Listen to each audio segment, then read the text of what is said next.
வணக்கம். ஆகாஷ்வாணி புதுச்சேரி செய்திச் சுருக்கம் வாசிப்பவர் வீரமணி. பிரதமர் திரு நரேந்திர மோடி இன்று உத்தரப்பிரதேஷ் மாநிலம் வாரணாசி ரயில் நிலையத்திலிருந்து பனாரஸ் கஜுராவோ வந்தே பாரத் ரயிலையும் 3 வந்தே பாரத் எக்ஸ்பிரஸ் ரயில்களை மெய்நிகர் முறையிலும் கொடியசைத்து துவக்கி வைத்தார். இந்த வந்தே பாரத் ரயில்கள் லக்னோ, சஹாரன்பூர், ஃபெரோஸ்பூர், டெல்லி மற்றும் எர்ணாகுளம், பெங்களூர் ஆகிய வழித்தடங்களில் இயக்கப்படும்.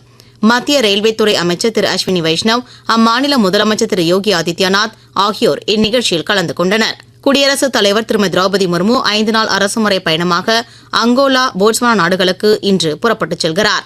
வரும் 11ஆம் தேதி அங்கோலாவின் 50வது சுதந்திர தின கொண்டாட்டங்களிலும் அவர் பங்கேற்க உள்ளார். டெல்லியில் உள்ள தேசிய அருங்காட்சியகத்தில் வைக்கப்பட்டுள்ள புத்தரின் புனித நினைவுச் சின்னங்கள் 11 நாட்கள் பொது கண்காட்சிக்காக இன்று பூட்டானுக்கு செல்ல உள்ளது.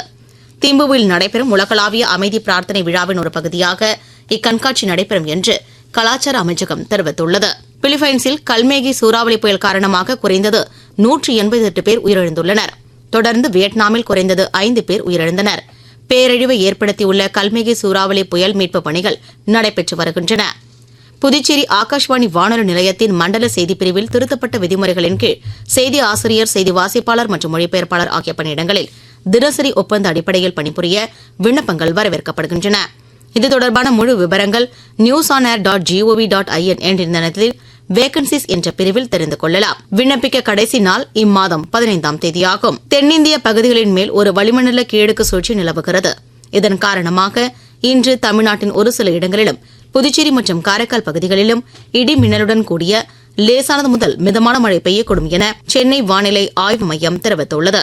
இத்துடன் இந்த செய்திச் சுருக்கம் நிறைவு பெறுகிறது.